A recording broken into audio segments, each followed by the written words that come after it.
Alright, we're rolling. Apparently you have to press record for this. So, adjust the camera. There we go.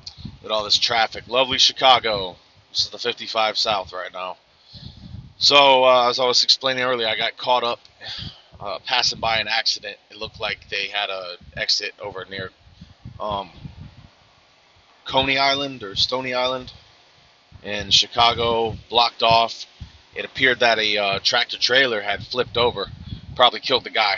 I'm not sure what happened. Maybe he hit a underpass or overpass and rolled himself. But I mean, obviously, when they block off ramps and there's like 5 or 6 police officers, you don't see any paramedics.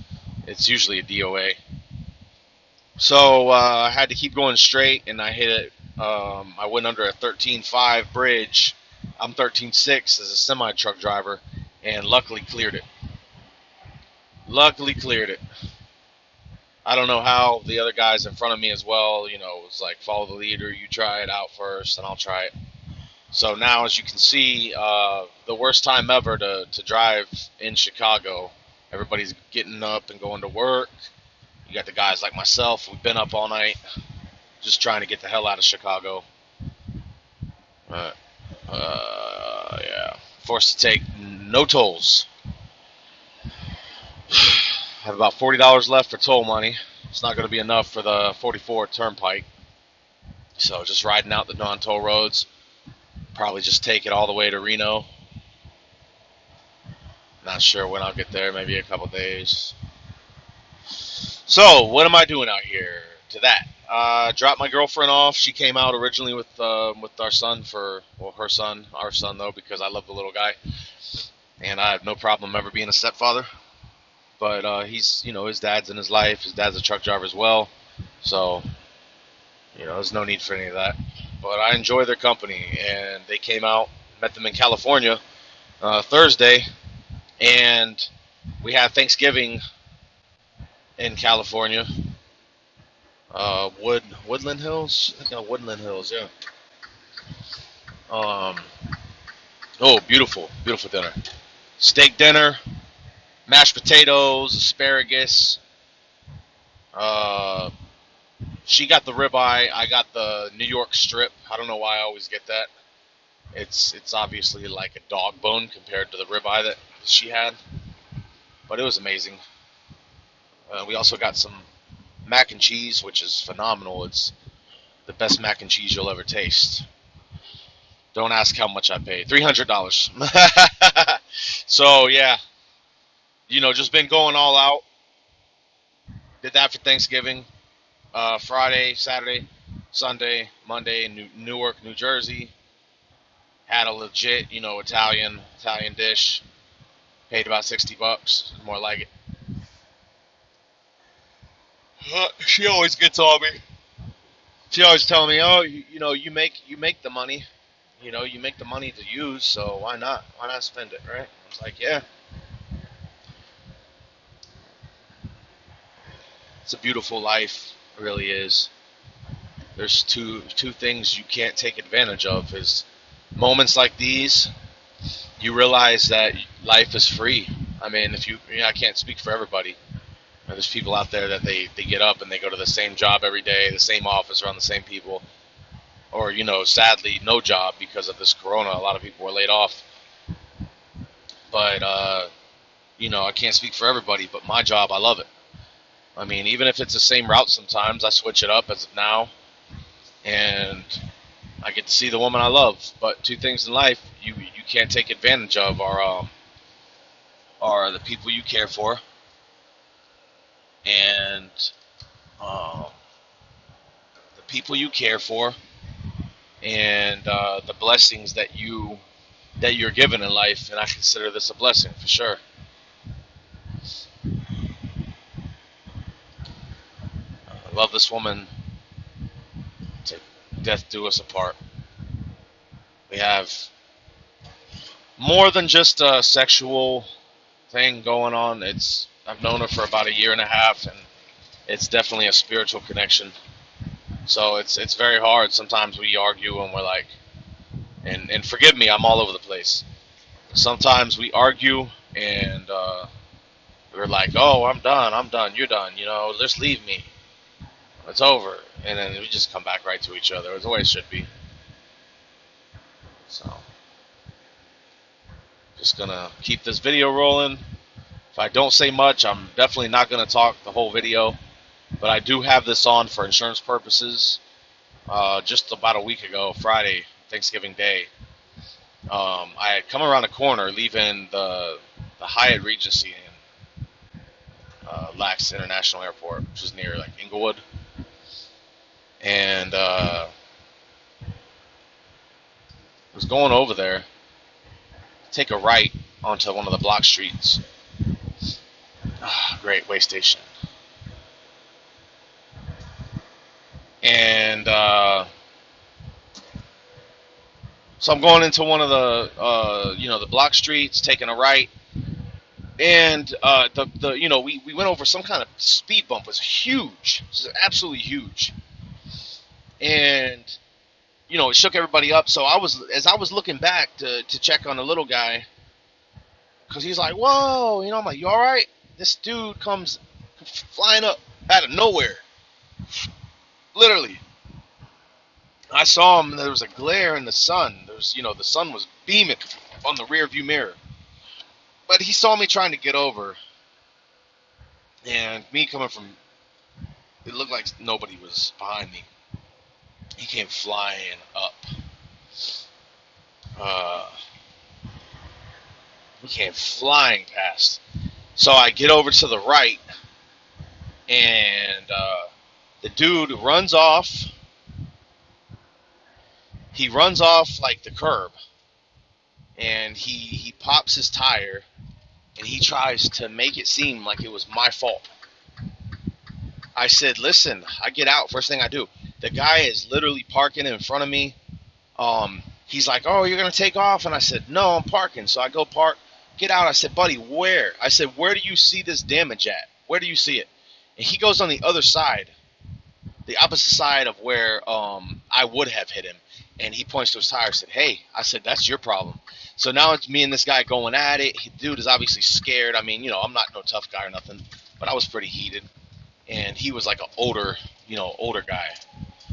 He's shaking a little bit, and then he starts getting comfortable. I get back in the truck talking to my lady and the son, because he had hit his head or something. He was in the sleeper, but he had, banged something. And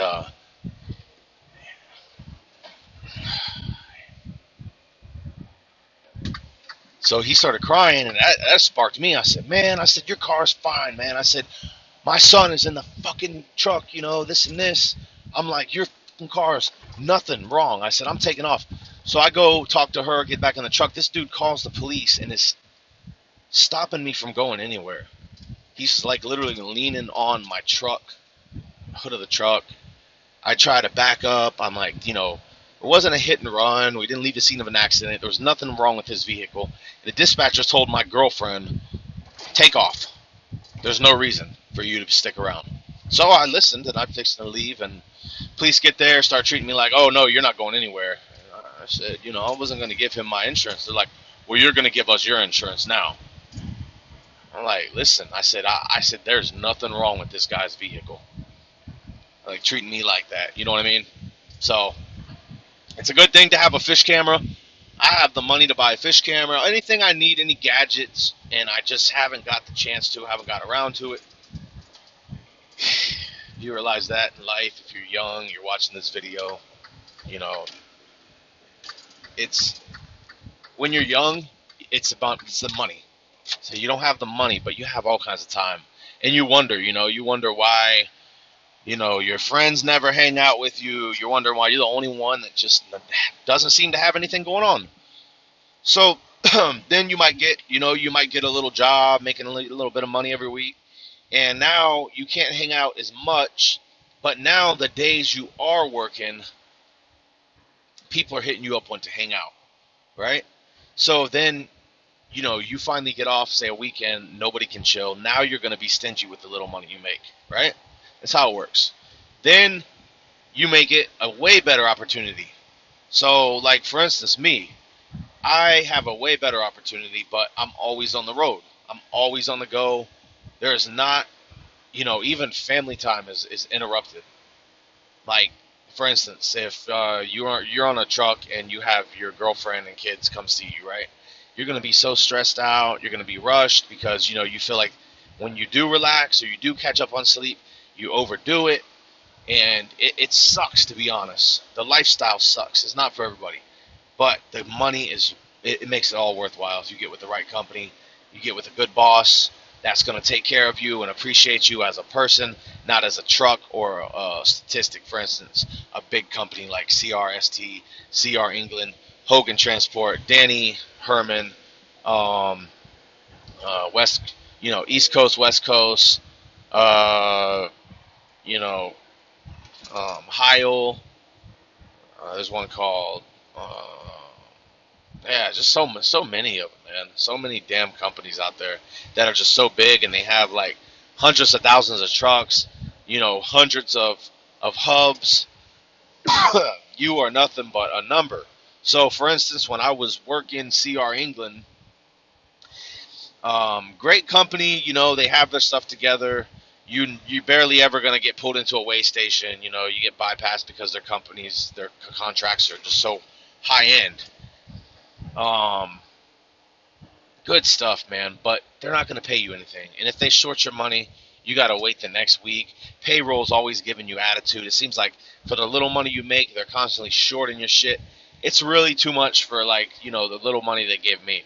I don't know what the top drivers are, but I know you guys started just like me, probably making like 350 a week after you clear your taxes. It's ridiculous. I had to pay 200 to the mother of my kids. So I'm like, why am I even out here on this road right now? Why am I doing all this shit for what? Not for a good paycheck. But the pros, those are the cons. There's a couple of them. The pros were that if anything happened to the truck, or say anything happened to the truck, or you get in an argument or fight with your co-driver, they'll put you in a hotel. I had an issue, which many of you guys either will have this issue or you've already had it. Hopefully you have put your foot down and put it to a halt before it got too crazy. Or this is a story that to warn you that you should, and hopefully you will. I had a problem with my male teammates jerking it off in the middle of the night. Now, being on the truck for a little bit longer, being on the road, I noticed that sometimes the truck jerks and makes noises of its own. So that may have been in my mind, not something I think about, but a possibility. And yeah, I never was like, hey, bro, what the fuck you doing? Like tripping out, nothing. Because one, I couldn't see him. He wasn't in my direct space. And two, I wasn't sure. And three, if I'm beating my meat, I don't want nobody like coming up like my dad or my mom, like stopping me from hooking up with a woman or something. So I put it off, and I told the driver managers, I told them the coordinators or whatever. I said, listen, I was like, I need to get off the truck. I said, this is what's going on. This is the situation. And I said, I've already, said something, but I feel like that there will be violence.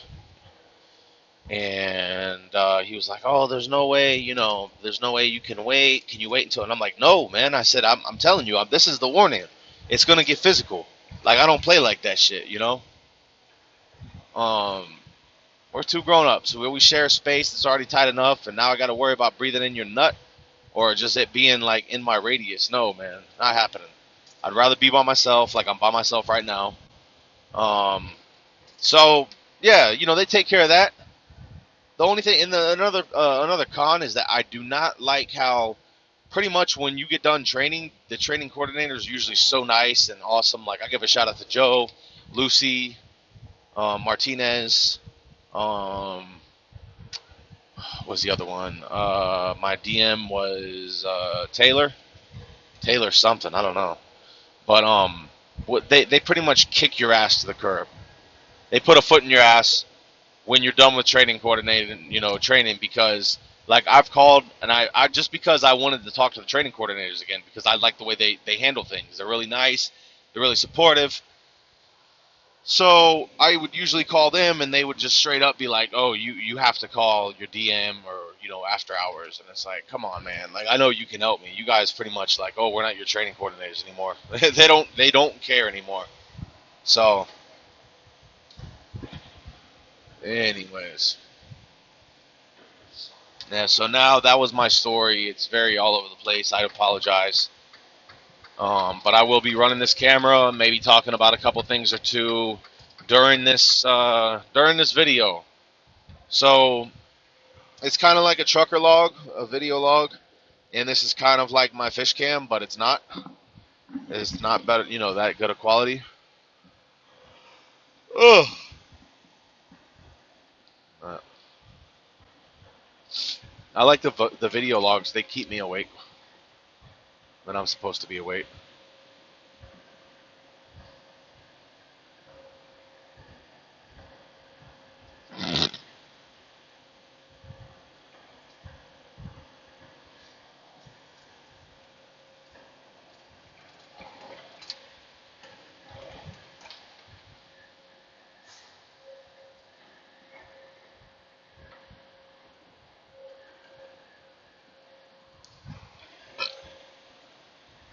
I don't know what it is, man. I've had, I want to say 2 cups of coffee today and a monster or 2 monsters since this morning. And my heart has just been like pop, what is it called? Palpitating. It's literally like, your heart, it's the feeling that your heart just jumps in your chest. But it's very small and it's from the inside. So I'm hoping like once I get some sleep that goes away.